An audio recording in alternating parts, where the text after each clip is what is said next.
les assassinats par des militaires camerounais qui vont voler des voitures dans les pays étrangers et n'hésitent pas à ôter des vies.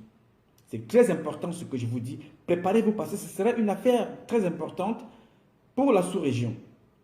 Voire même jusqu'aux États-Unis. Parce qu'il y a des voitures qui quittent ici, qui partent à l'Afrique de l'Ouest, l'Afrique du Nord, côtoient là-bas, elles se retrouvent de l'autre côté au Cameroun. Parce que les gens vont voler ça. Ils ramènent là-bas et n'hésitent pas à tuer. Ça nous amène donc au sujet de ce matin que je vais partager avec vous tranquillement. C'est un sujet qui concerne le vol des voitures et qui implique des personnalités. J'ai essayé un peu de voir depuis le début de la semaine pour comprendre comment ça fonctionne.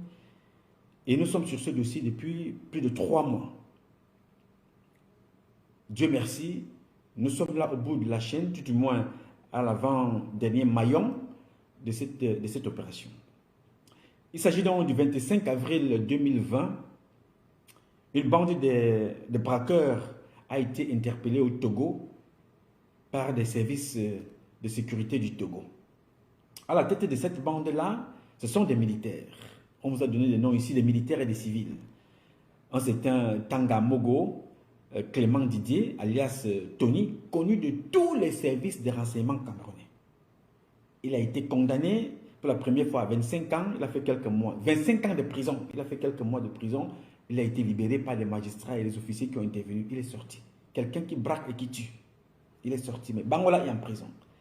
Il a encore été interpellé, condamné à 18 ans de prison. Vous voyez là, 25 ans plus 18, vous pouvez faire le nombre, il a fait quelques mois, il est sorti. Il est dehors, Bangola est en prison, Fawandjindam est en prison, Ebala est en prison. Les gens qui doivent être dehors sont en prison. Au-dessus du moins, qui ont purgé leur peine sont en prison. Mais on sort un braqueur pour aller tuer au Togo, voler des voitures pour venir les vendre aux autorités camerounaises. Il y a donc un sergent qu'on appelle Onjo Serge, alias Tokyo, 31 ans, sergent dans les forces armées camerounaises, Oumaro Abo Fadil, Amadjoba Aboubakar, dit Ibrahim, 32 ans, Kameni, 23 ans, et Sibi, Francis, c'était lui le magasinier qui a vendu une arme, l'arme qui était louée à 700 000 francs par semaine, la semaine. Lui, il est déjà en prison, parce que l'arme n'était pas revenue au cours d'un contrôle de routine comme ça, improvisé. On n'a pas retrouvé l'arme, il a été jeté en prison. À la tête de ce gang de bandits, qui n'est pas l'unique, il y en a comme ça, vous voyez là, ce groupe-là, il y en a comme ça plusieurs. Mais à la tête, ce n'est pas alias Tony qui est à la tête. Clément Didier alias Tony, non. C'est lui qui est à la tête de ce gang de bandits, c'est le père de Clément Didier alias Tony. C'est lui qui recrute, il envoie retrouver son fils de l'autre côté du Togo. Et entre eux là, il y a un autre qui fait l'un des maillons importants pour l'administration et l'argent qui est remis, qui est le chauffeur à la présidence, qu'on appelle le commandant, qui se fait passer pour un commandant. Il s'appelle celui-là Olivier Zoa. Et qui est Olivier Zoa? Olivier Zoa est le chauffeur de Baboké. Qui est Baboké? Baboké, Oswald Baboké, est le directeur de cabinet civil adjoint. Il est Nanga. Et qui est ce monsieur par la suite? Il est un pasteur. Vous allez comprendre. C'est terrible ce qui se passe dans ce pays-là. Mais en attendant, avant de continuer, buvez de l'eau. Parce que si vous ne buvez pas de l'eau, parlant du Cameroun, des Camerounaises et des Camerounais, vous vous exposez à 3 éléments dangereux: un AVC, une crise cardiaque, une hernie testiculaire. Pour les femmes, je cherche encore.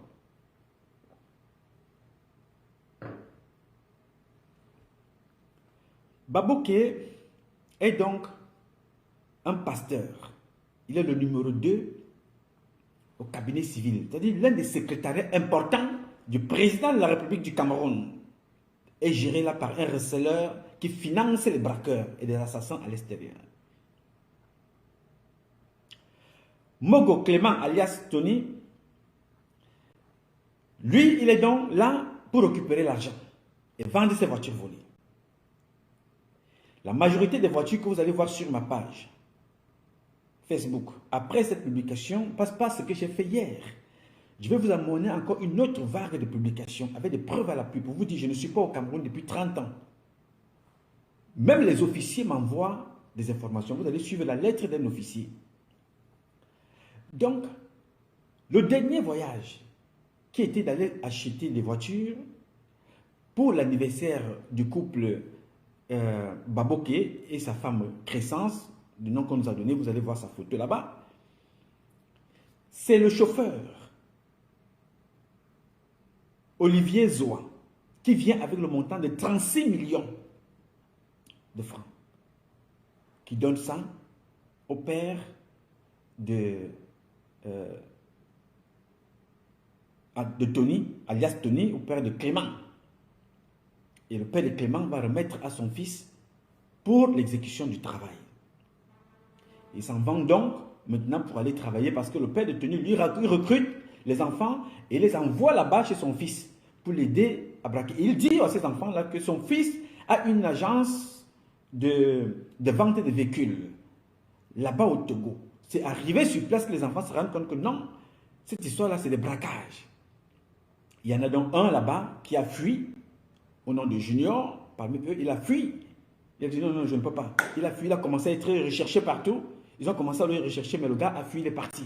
Il est retourné au Cameroun. Alors, le braquage continue. Les gars volent des voitures. Au retour, donc maintenant, lors du vol, il y a un accident en route. C'est là où l'affaire commence à être coxée, les gars. Ouais, Amadou Ayidjo. Quand on voit ça, je ne sais pas ce qu'il peut penser. Il y a donc un accident de circulation. 2 meurent. Vous allez voir que dans les vidéos que vous allez voir postées sur ma page, Tony est en train de filmer le corps de l'un d'eux qu'ils ont pris, ils ont jeté parmi les bagages, les sacs à main, les sacs de voyage derrière, les sacs d'argent derrière. Il a posé le corps là. Il filme le corps, vous le voyez filmer le corps. Celui qui filme le corps là s'appelle Tony, alias Tony. Son nom c'est Clément Didier. Ils déposent le corps là. Ils prennent les corps, ils mettent dans les voitures. Ils prennent dans la route maintenant pour revenir. Arriver à la frontière, ils ne peuvent pas rentrer. Parce qu'il faut bien justifier comment ces gens-là sont morts. Clément Didier appelle le commandant. Le commandant, c'est qui? C'est le chauffeur de Baboké, qui s'appelle Olivier Zoa. Il lui dit vraiment, là où nous sommes là, il nous faut les laisser passer pour sortir ici avec les corps. Olivier Zoa appelle le commissaire Meke. Meke, il est commissaire divisionnaire à la DST. Division de sécurité territoriale, something like that. Meke constitue une équipe. Ils achètent les vestes, les costumes et tout ça pour aller habiller les corps. Et rentrer avec eux, comme si c'était les gens qui étaient habillés là, qui dormaient dans la voiture, pour rentrer avec eux. Meke, commissaire divisionnaire à la DST, complote avec des bandits. Il est l'ami intime donc de celui qu'on appelle Olivier Zoa. Il exécute, il va au secrétariat, il fabrique donc les laissez-passer. Au secrétariat là-bas, ils mettent le cachet, ils ne mettent pas le cachet cabinet civil adjoint, mais ils mettent cabinet civil.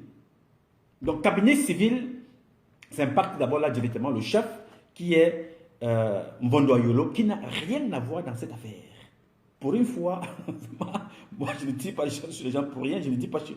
Mvondo Ayolo n'a rien à voir dans cette affaire. Donc, sauf si ce que je ne connais pas. Ça, mais pour dans cette affaire-ci, dans les informations qui ont été mises à ma disposition, Mvondo Ayolo n'est au courant de rien. Alors, le secrétariat, ce monsieur qu'on appelle Olvas Baboké et monsieur Meke et le commandant, en vrai dire qui est un chauffeur, monsieur Zoa Olivier, sortent donc les laisser passer, remettent à Meke qui prend la route, où il envoie une délégation sur place pour aller remettre à ces gens-là avec des costumes pour habiller les corps. Ils prennent donc la route, ils entrent avec les laisser passer, cabinet civil. Voici l'un exemple de laisser passer que vous voyez là. Vous allez voir ça sur ma page. Ce que vous voyez là, c'est l'un des exemples de laisser passer. vous voyez, avec des cachets. Le cachet que vous voyez de l'autre côté, c'est le cachet du secrétariat du cabinet civil. Vous allez voir ça comme ça sur les voitures. Vous savez ça qu'ils ont roulé. Plusieurs de ces cachets ont été remis comme ça. Les gens entrent donc avec des corps et ils amènent les corps à l'hôpital Jameau, à la morgue là-bas. Ils déposent les corps là-bas. C'est grave. Le monsieur là, quand il dépose les corps là-bas, ils ressortent. Baboké donne encore de l'argent pour enterrer ces morts-là. Alors, dans les réseaux sociaux, il y a un activiste que vous connaissez. Je ne veux pas parler de lui. Lui-même, il viendra parler de lui-même le moment venu. Et donc, au courant de cette affaire, il appelle au téléphone, parce que vous savez que tout est devenu commerce. Parce que quand les gens savent automatiquement que vous donnez une information, elle n'arrivera nulle part. Qu'est-ce que les gens font? Chacun veut manger à son niveau. Cet activiste-là prend dans le téléphone, appelle Olivier Zoa, le chauffeur qu'on appelle le commandant de Baboké. Il lui dit, voilà, je sais que tu travailles avec des braqueurs. Voilà, je vais rendre cette affaire-là publique. Il publie quelques photos. Olivier Zoa va directement le voir. Il se donne un rendez-vous à l'hôtel du Plateau, à l'hôtel Le Plateau. Il se retrouve là-bas. Ce chauffeur-là donne à cet activiste 2 millions de francs CFA pour classer l'affaire. À leur niveau, ils enlèvent donc des photos sur les réseaux sociaux, machin, tout ça. Ils ont reçu 2 millions de francs. L'affaire est mise de côté. Il y a mort d'homme dans cette affaire. Il y a assassinat au Togo. Il y a assassinat au Cameroun. Les Camerounais sont morts par accident, enterrés en catimini. Les Togolais ont été assassinés. Ils ont pris ici 2 millions, l'affaire est classée. Meuk connaît l'affaire. Et pour essayer un peu de jouer au cas où une plainte est déposée, parce que comme ce garçon a été appelé par cet activiste, ils disent qu'ils ne savent pas ce qui peut arriver. Ils courent rapidement dire à Meuk qu'il faut qu'il porte plainte. Parce que si cette affaire arrive, il faut qu'ils disent que les gens veulent faire le chantage au DCC adjoint. Ils déposent une plainte chez Meuk. Meuk les envoie chez un autre braqueur qui s'appelle Chili. C'est le DPJ, c'est-à-dire le directeur de la police judiciaire, un autre bandit de grand chemin. Les voitures qui roulent avec aussi sont des voitures volées par les braqueurs de Yaoundé. Ils vont encore déposer une autre plainte chez un autre officier qui s'appelle Njeto, officier de police Njeto. Tous ces gens-là sont au courant de l'affaire. L'un des enquêteurs décide donc maintenant d'informer la hiérarchie que cette affaire que vous voyez là risque de nous créer des problèmes. Ce monsieur est connu. Voici ce que l'officier répond à cet enfant. La lettre, j'ai reçu le courrier que l'officier répond. Il dit, jeune frère, j'ai bien reçu le CR. CR, c'est compte rendu. C'est comme ça que les militaires appellent. Le CR qui t'a mis à ma disposition. Moi, je ne peux rien. Nous n'y pouvons rien. Les braqueurs du Cameroun sont tous protégés. Chacun a derrière lui un officier supérieur ou un magistrat, voire un homme politique. Chaque fois que tu essayes de mener une enquête, tu t'exposes à perdre ton poste, perdre ta vie, ou on monte une affaire contre toi, tu es jeté en prison. Jeune frère, ce pays n'est plus géré. Nous avons un gang de bandits qui gère le Cameroun. Vraiment, je ne veux pas y laisser ma tête. Je veux voir mes enfants grandir. S'il te plaît, laisse-moi loin de cette affaire. C'est un colonel qui écrit ça. Dans un pays où les militaires sont appelés à protéger les civils, on fuit les responsabilités. Les militaires sont accompagnés à braquer, à tuer. Chaque braqueur est protégé. Et ce qui est grave dans ce que je vous dis là, la chaîne est longue. La chaîne est très très longue. Vous avez souvent entendu parler des gens comme les Capello, tous ces gens-là. Mais quand les gens là viennent avec les voitures, rentrent à l'intérieur avec les voitures, c'est un autre commissaire qui se charge des immatriculations, des papiers. Il s'appelle Onyonyon Maurice. Ouais, Seigneur Dieu Tout-Puissant. Et Nongwal, c'est la honte. C'est-à-dire, Onyonyon Maurice Lui, c'est le chef de garage administratif de la police économique. Et tous ces gens-là sont de la même famille, les Nanga. Voilà des gens qui envoient des Camerounais voler, braquer dans des pays. Et ça viennent s'asseoir ici et accusent M. Biya tous les jours, qui n'est pas à exempter. Comment Biya peut-il gérer le Cameroun entouré d'une bande de bandits, comme vous pouvez voir là? Je dis, ce que je vous dis là est très grave. La majorité des magistrats à Yaoundé, qui connaissent, je dis bien ceux qui connaissent Tony, ont acheté des voitures chez lui, volées. Les dossiers que j'ai, c'est totalement hallucinant. C'est grave, les gars. Des magistrats, les officiers de police, les hommes politiques sont dans cette affaire. Nous sommes dans une merde pas possible. Parce que c'est un problème qui va prendre des proportions graves. Ça concerne plusieurs pays. Ça concerne des citoyens des pays qui ont été tués par des militaires camerounais parce qu'ils sont allés braquer chez eux.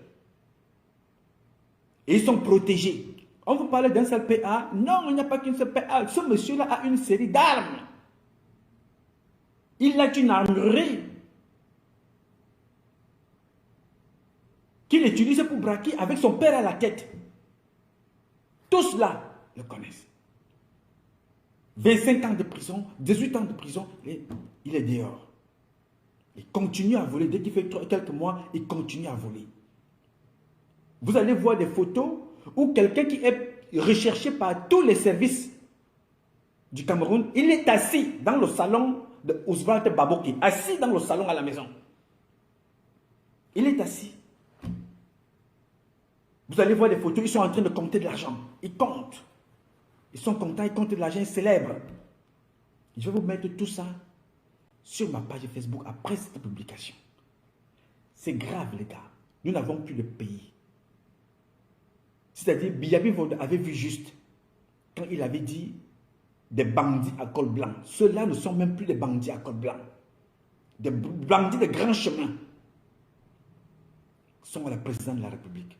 Vous comprenez donc pourquoi est-ce que vous amenez quelqu'un à la sécurité dans une agence de sécurité au Cameroun, il reçoit proprement.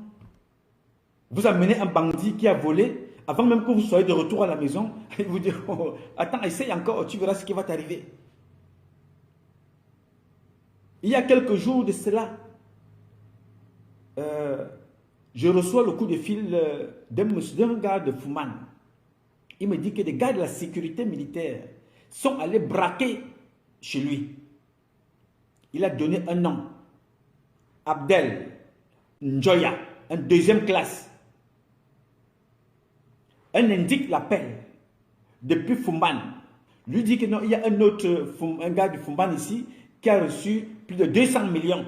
Il est spécialiste dans les trucs de construction, des mosquées, ainsi de suite. Viens le braquer. On prend l'argent. Les gars prennent une voiture en course. Ils arrivent là-bas.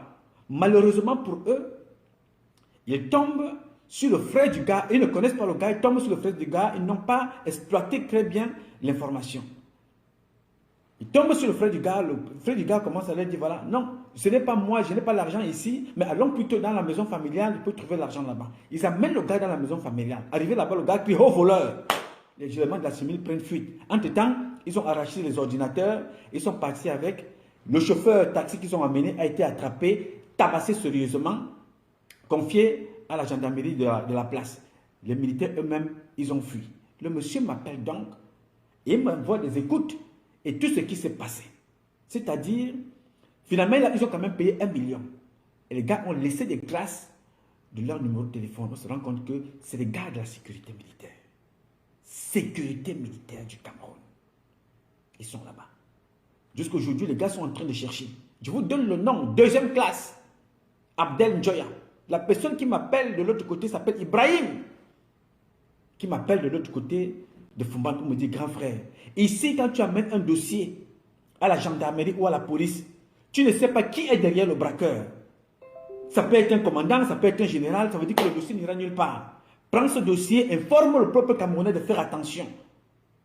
La tenue militaire est dissuasive pour protéger, pour vous dire aux Camerounais que nous sommes en sécurité. La tenue militaire, quand le militaire se dit que nous sommes en guerre. Maintenant, la tenue militaire est portée par certains pour abuser le peuple camerounais, voler, braquer et détourner. Je ne vous parle pas de ce qui s'est passé à la douane encore hier, il y a quelques jours. Encore un autre problème à la douane concernant encore des éléments de la sécurité militaire. La lettre que ce colonel dit là est vraie. Les gars sont protégés. C'est une bande de bandits protégés par les forces de sécurité. Pour tuer les Camerounais. Braquer. Voilà des gens qui veulent avoir le pouvoir. Ils veulent avoir le pouvoir pour gérer le Cameroun. Voilà des personnes qui ont tout, mais décident de réduire le Cameroun à un état où on braque, on vole. Il n'y a que ça au Cameroun, les gars. C'est-à-dire, ils sont fatigués de voler au Cameroun et vont tuer de l'autre côté pour voler des voitures. Vous avez vu? Est-ce que je connais Baboké? Je l'ai déjà rencontré? Non. Mais voilà quelqu'un, quand tu tapes son nom sur Twitter, dans les réseaux sociaux, il vous parle de Dieu tous les jours. Le Dieu a fait ceci, croyez en Dieu, croyez machin, truc et tout ça. Le voilà dans une affaire de braquage, d'assassinat, de financement des bandits. Pire, là vous allez rire.